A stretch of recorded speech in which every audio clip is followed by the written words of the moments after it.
Le documentaire du jour vous est présenté par la compagnie laitière européenne Production et Services.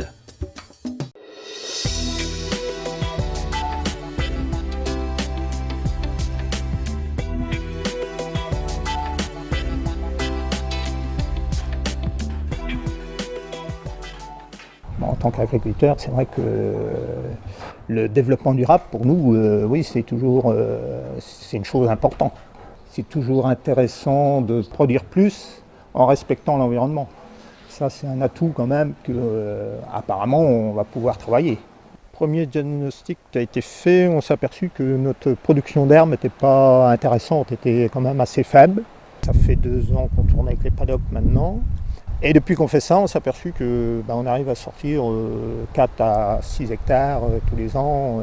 Ça permet aussi d'avoir du stock d'herbes sur pied plus qu'avant, sans mettre plus d'engrais, tout compte fait. On avait des problèmes de fécondité principalement sur les vaches laitières. Donc on a travaillé sur l'énergie. Apparemment on manquait quand même d'énergie dans l'alimentation. On a augmenté d'un bon 10%, on va dire. Disons qu'en productivité quand même, parce que des vaches qui avaient du mal à être pleines, en fin de lactation, elles donnent beaucoup moins quand ça fait longtemps qu'elles sont vélées. Mais le but, c'est d'avoir un veau tous les ans. Pour cela, les fournisseurs de lait Bon Grain sont accompagnés par des partenaires experts nationaux et locaux. Le suivi annuel et les conseils techniques mettent en évidence chaque année les améliorations réalisées et les axes de progrès de demain. On croit qu'on fait bien et finalement on voit qu'il y a moyen d'améliorer quand même. On a besoin de conseils, je pense. De temps en temps, on a un système qu'il faut quand même savoir écouter des conseillers. Puis on a des chiffres derrière quand même. Chaque année, finalement, il faut un petit peu changer sa stratégie selon ce qu'on a le droit de produire quelque part. Bon, pour les vaches, ça change rien, elles. On est concerné par le développement durable, par l'environnement. Et produire plus, c'est quand même intéressant. C'est nos droits à produire qui vont nous guider aussi, parce que ça, c'est la première chose, de toute façon.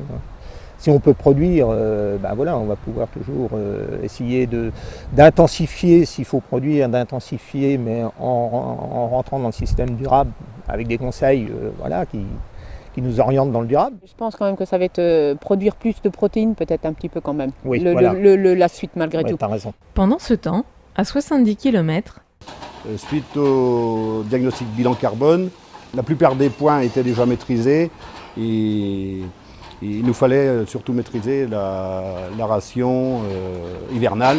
On a mis des couverts à base de févrole et pois qu'on a ensilés. Il y a 2 avantages. Il n'y a pas de perte puisque tout est valorisé à l'auge. Et puis une ingestion importante et très rapide. En fait, par rapport à avant, non, ça fait déjà longtemps qu'on fonctionne comme ça en fait. La différence, c'est ces prairies multi-espèces qui sont arrivées, qui sont plus productives. Mais l'idée chez nous, c'est de travailler le moins possible avec des stocks. Donc, avec un produit frais, il a possibilité de conservation et le fait qu'il ne soit pas stocké, il est moins coûteux. Le gros avantage de l'affouragement vert, c'est qu'il n'y a pas de perte. Sur 3 tonnes produites, il y a 3 tonnes de valorisées. On a la même productivité.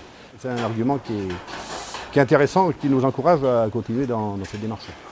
Sans rien apporter d'autre, uniquement la façon d'exploiter qu'on a amélioré sa productivité. Donc c'est vraiment intéressant. Là. On y a trouvé notre compte. Le documentaire du jour vous a été présenté par la compagnie laitière européenne Production et Services.